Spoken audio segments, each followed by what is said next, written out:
The following is a paid program and does not necessarily reflect the views or ideas of the staff or management of KWSH or the 110 Broadcast Group.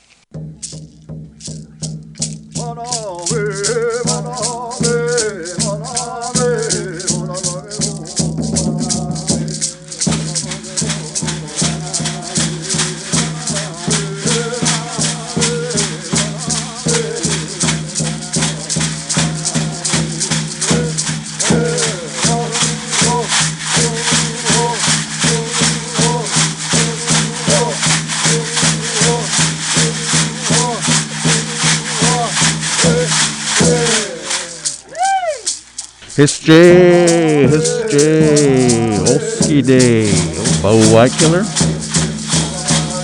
talking to you from the KWSH studios here in Seminole, Oklahoma.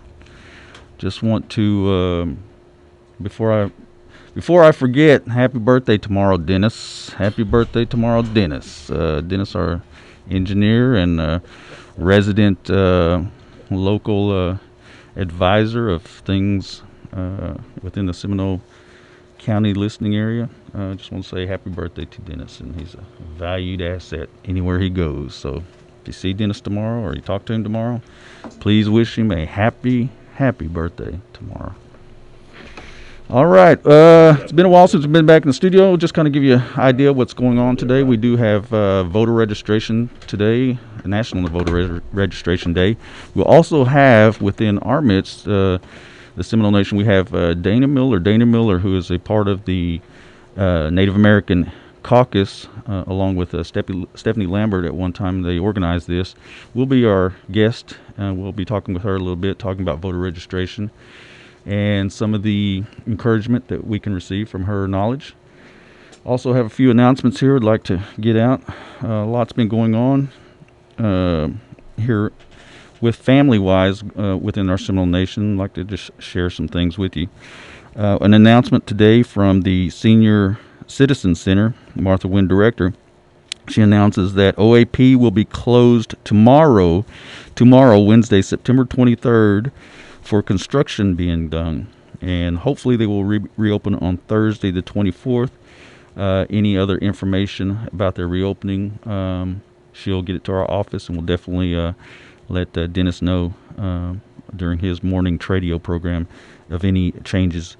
So tomorrow, if you're planning to go to OAP Senior Citizen Center, it will be closed. So we'll be closed on Wednesday for construction.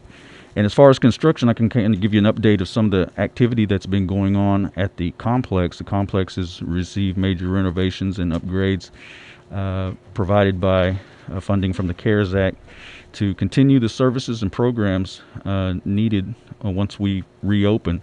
Again, the Seminole Nation has been in a state of emergency and continues to be in a state of emergency. So offices and personnel that are considered non-essential have been closed for that fact.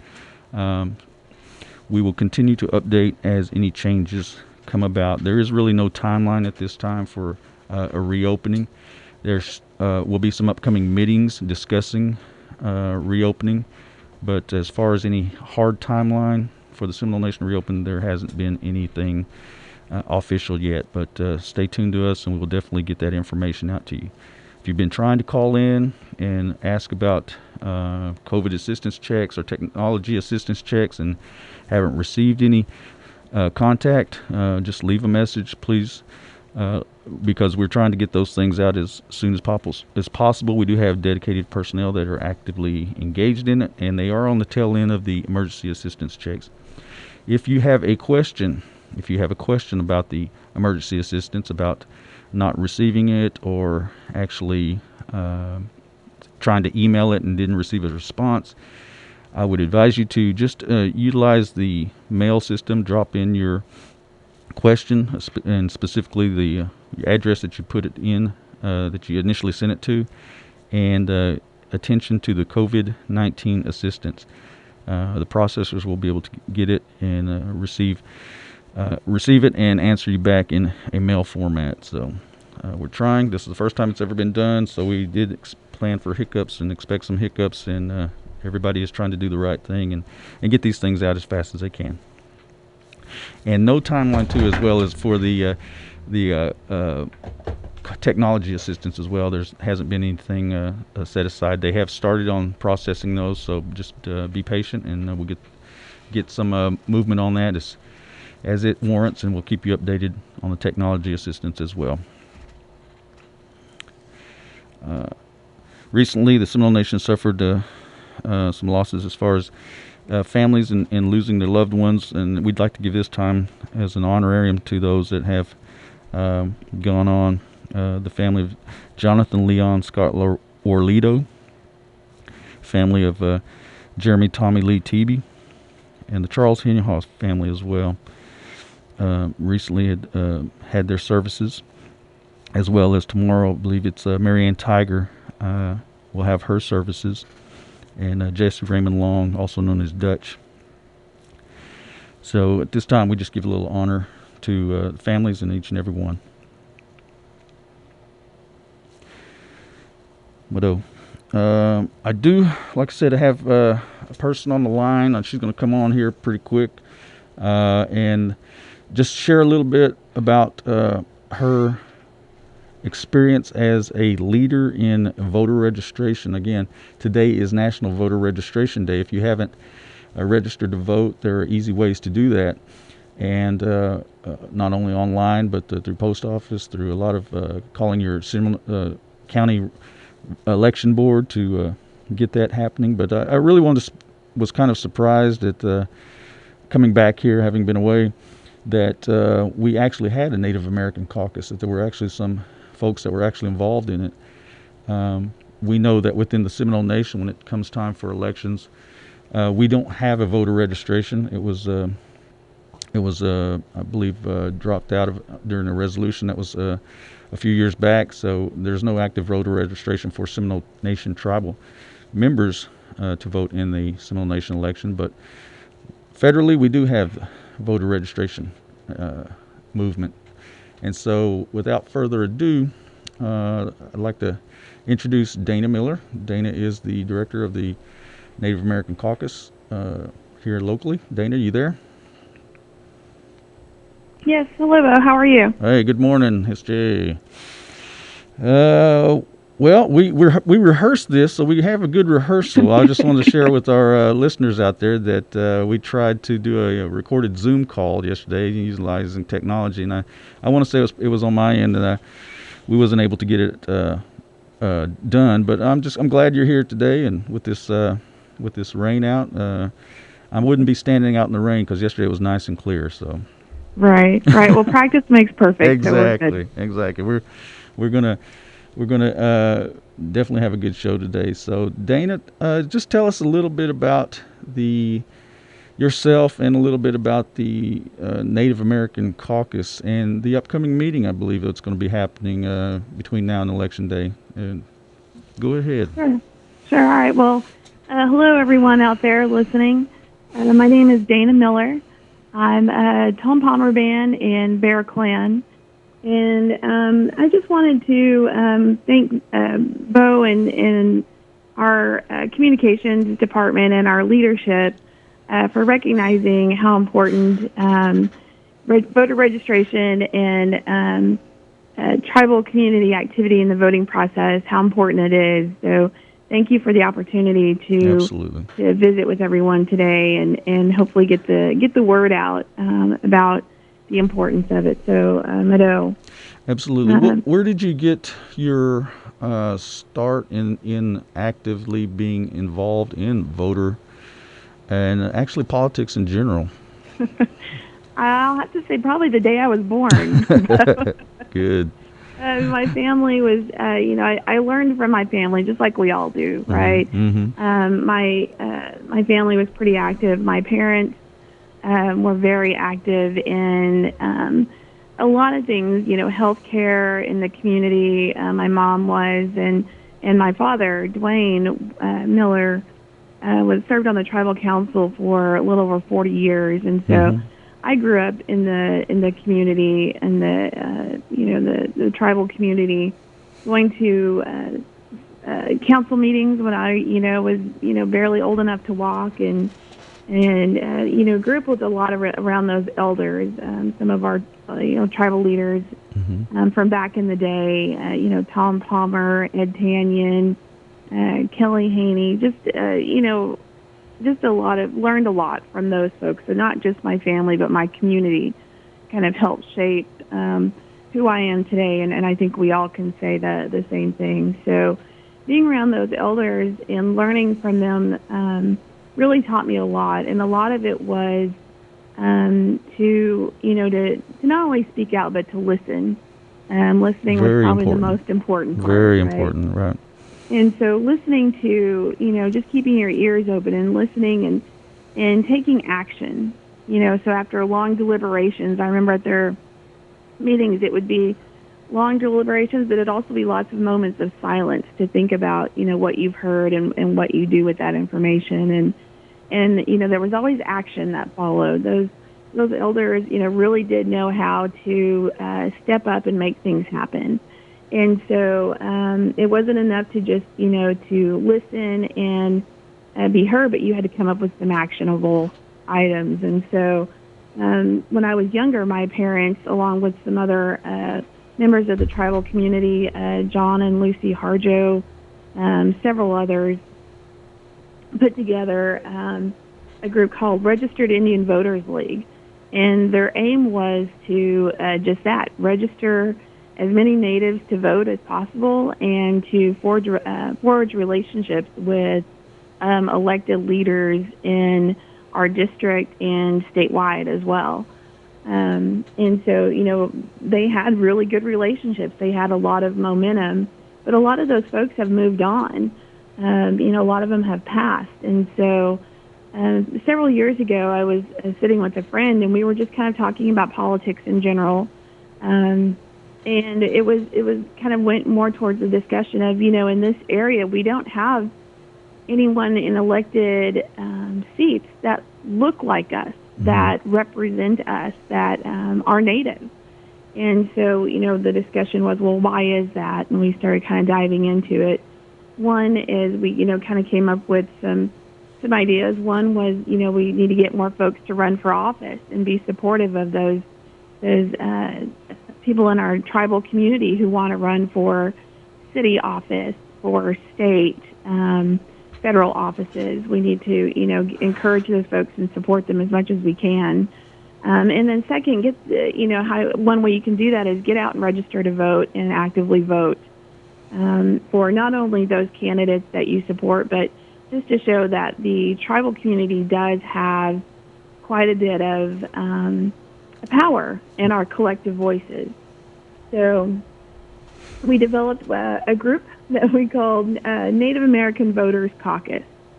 And the goals of the caucus is to support the tribal community by informing about the importance of registering to vote, when to vote, and connecting candidates and elected officials to our community, because a lot of times there is a disconnect.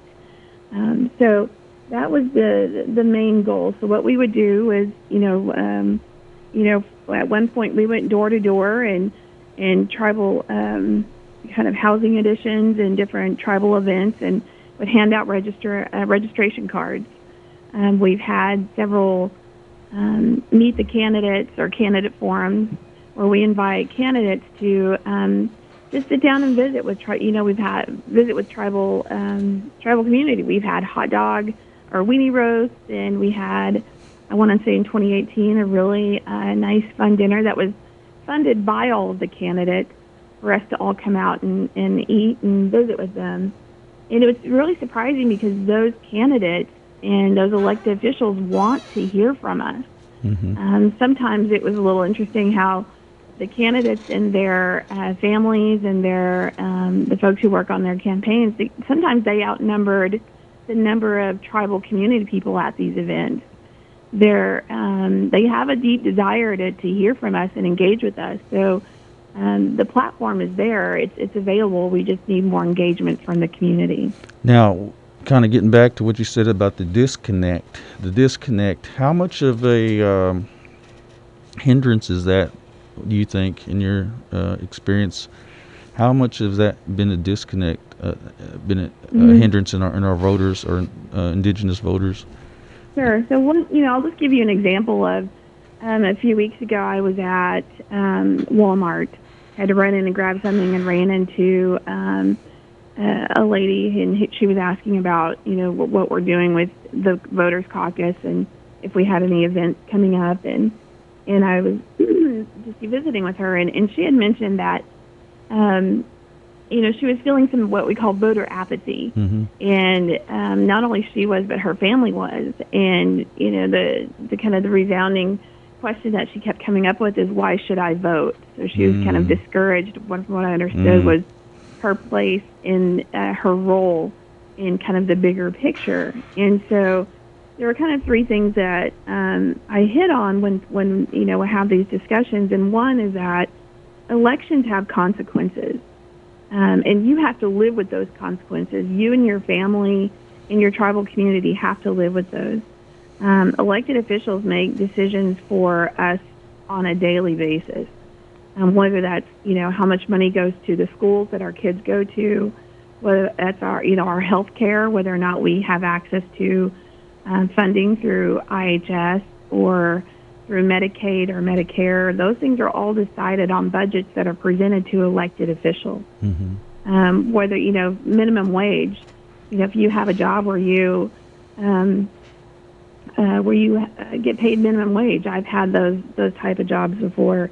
That dollar amount that you get paid hourly is decided by an elected official. So those have consequences. Those are things that affect our daily lives, but there's also things as big as the McGirt decision that reinforced our tribal sovereignty, which was a really big win this summer, and it was a day to celebrate that our sovereignty was reinforced. But that was decided by the Supreme Court, and the Supreme Court is appointed by an elected official, by the president. So, whether or not those Supreme Court justices understand or respect tribal sovereignty is solely up to the person who appoints them, which they're elected. So, things as big as that or things as small as our daily lives, those are direct consequences of our who we put in office. Right. Which I'm sorry. Go ahead. Well, and then the other point is not voting is essentially you're giving up your voice to someone else, and as well as I do, Bo, as Seminole people, we don't like to give up our voice easily, right? We want to be heard, and we want to be heard often, and that's one of our characteristics as strong people who descended from warriors and fighters, is that we don't like to give up our voice. But when you choose not to vote, that's essentially giving up your voice. Elections are decided by people who actually go out and vote. So if you don't, you're letting other people make your decisions for you, your family, and your tribe. And then third, just making that connection that people are depending on you to speak up for them. People who aren't old enough to vote, so the kiddos or the elderly who maybe are too sickly to get out and vote. Those folks are counting on you to make that contribution for the tribal community. A lot of times our sovereignty depends on these elected officials, and in our traditional ways we're taught, Bo, to look out for each other. And I really appreciate what you mentioned earlier about the honorarium for the families of the people who just passed, and that moment of silence, because we're taught from day one as being Seminole people, as Stajatis, that we look out for each other. Politics aside and everything else, at the end of the day, we're all Stajatis, and so we look out for each other, and voting is one way to do that. Absolutely. Couldn't have put it any better that way, Dan. There's a lot goes on with that one vote. A lot goes on. Right. We're getting ready to see it play out in real time. A little bit about the importance of voting with the naming of a Supreme Court judge, for this after the death of Justice Ginsburg. So, elected officials will be part of that in that sense, and so it's important. Your what you do right there, and what you're showing and sharing with us is very important. What we talked about this a little bit yesterday. What, say I'm an 18-year-old Stajati man, maybe working at Wrangler.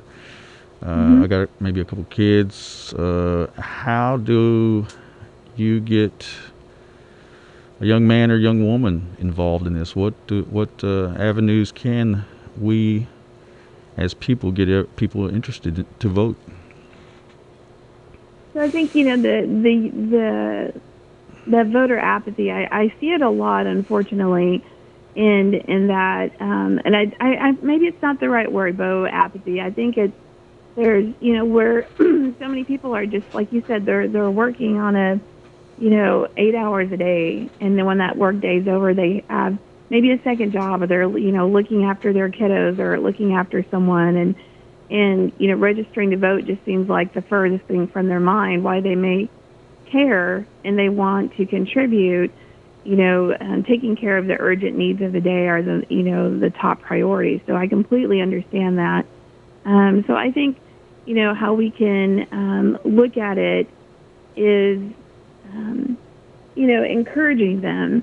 So the ones who are kind of able to make voting a priority, reach out to those younger ones, or the ones that are having a hard time getting connected to a registration card, or getting a ride to the polling booths on election day. Offer them a ride. Offer them some information, and social media. I see so much going on. I've seen it today because today is National Voter Registration Day. So it's a big effort to get folks registered today. Today's not the only day you can do it. You have until October 9th to vote, and on November 3rd. But, encourage them in any way that you can. A lot of times it's amazing what people will do if they're just asked to do it. So the folks in your family, or your friends, or just in the community, if you come across them, it's great to normalize that conversation. I'm not saying tell somebody they have to vote, or even who they have to vote for. Honor their and respect their decisions on individual decisions on who they want to vote for. But if you could just relate to some of those 3 points that I had mentioned earlier, I think folks will, if they're engaged individually, are more apt to listen and take action, as opposed to they saw a flyer, right, or right. They saw a TV ad. That if Uncle Bo has a conversation with them, they might be more willing to do that. So, absolutely. And then just remind them that as Stajatis, we have that responsibility, and we have the right to do it. Natives were the last people to be given the right to vote, and so there's a lot of history there, but I think just encouraging them, give that individual ask, I think is important. Yeah. And then social media is a great way to reach out to those young people, because it is such quick information so quickly. Right. So I would like to ask. I guess my ask today, Bo, is anyone who is listening to do that today. On your social media, if you could post something, I'll set it, and I'll do something on mine, and just post and ask your friends and family to register to vote, or to reach out to someone else, and maybe we'll get some momentum that way. I'll go one up on you, Dana. I'm gonna have my assistant and the resident cameraman, Mark Williams, come up with a TikTok dance, and we'll make it go viral, and hashtag, Mark Williams TikTok dance. I definitely like that post. And encouraging voting. Show us the Choctaw way of voting. But I would look forward to that, definitely. Lots of shares on that one. Right. We may be hitting different areas in that, but we'll just encourage voting that way. Yep. Share before we got a little bit of time here. Share that story that you told about the yesterday when we was talking about the Wisconsin, how that went down, and Sure. if with the indigenous population, if they have all went and voted. So, just going back to the elections have consequences because, again, like you had mentioned the example of the person who is, working full time and, the elections and all this stuff just seems so far away. Well, it does have consequences. In Wisconsin in 2016, which was a swing state, they actually had they won the Trump campaign won Wisconsin by 22,000 votes. 22,000 in the big scheme of things is not a lot. In Wisconsin, there are 31,000 Native voters, registered Native voters. So if every voter in Wisconsin who is Native who got out to vote, they could have decided not only where those delegate votes went to for Wisconsin, but they could have decided who is president of the United States. Just that handful of natives in Wisconsin, which we don't really think much of a huge native population, that they could have decided if they got together and caucused their votes and got the vote out, they could have decided who is the president. So if you think about it in those terms, the power that small group of natives in Wisconsin had to make a change for the entire country is really powerful. Wow. So if you look at that kind of on a smaller level, in Seminole County or in District 28, our votes could have decided who won the Senate race for District 28 between, I believe it eventually went to Zach Taylor. But so in District 28, which includes Seminole County, or part of Seminole County, there are 17% of the population is American Indian, so about 6,000 in District 28. So if you think about that, 6,000 American Indian adults, Zach won by 2,482 votes. So only if you think about your household and everybody's eligible to vote, only if one or two of you went out to vote, we could have decided as a tribal caucus who is our District 28 senator. We could have made that difference because it's a pretty small margin. So we could have stepped in and made that difference. So if you think about the power to make those decisions, because we have the numbers, as natives, we may not have the money to influence these candidates or these elected officials, but we sure as heck do have the votes, the numbers. So if we caucus those, the power that it could create for our community, the positive impact that it could have on our community is amazing. So just Seminole County alone, District 28, we could make those decisions and make changes. That's great. Well, just real quick before we close up, what's an upcoming event that you guys will be promoting here between now and Election Day? So we'll be having another Meet the Candidate forum. And so what we do there is we just ask the candidates the last time we had to have it in Zoom, and I think we'll do it this time again just to honor social distancing. Definitely don't want to be responsible for any of our elders getting sick or our families, catching this virus. So we'll do it by Zoom. And the last one was pretty successful. We had nearly all of the candidates in District 28 show up for the meeting. And so it really is, we give them a few minutes to introduce themselves and kind of tell us a little bit about their platform. And then the rest is questions and open mic from the audience, which is made up of our tribal community. Anybody who wants to attend, they can talk to the candidates and say, hey, what are your thoughts on this? And what are your thoughts on, different things. So one of the last ones was, I think we had a question about tribal sovereignty. Well, I think it was some state House candidates. Mm-hmm. And Yasminda Choate and Danny Williams were both there, and they stayed on the whole time. They were eager to be there, happy to be there, and they both talked at length about their ideas and thoughts on protecting tribal sovereignty. So those are conversations that we need to have and make sure that those candidates align with what is best for our community and best for our nation, our Seminole Nation. All right. And so look forward to that. Date hasn't been set.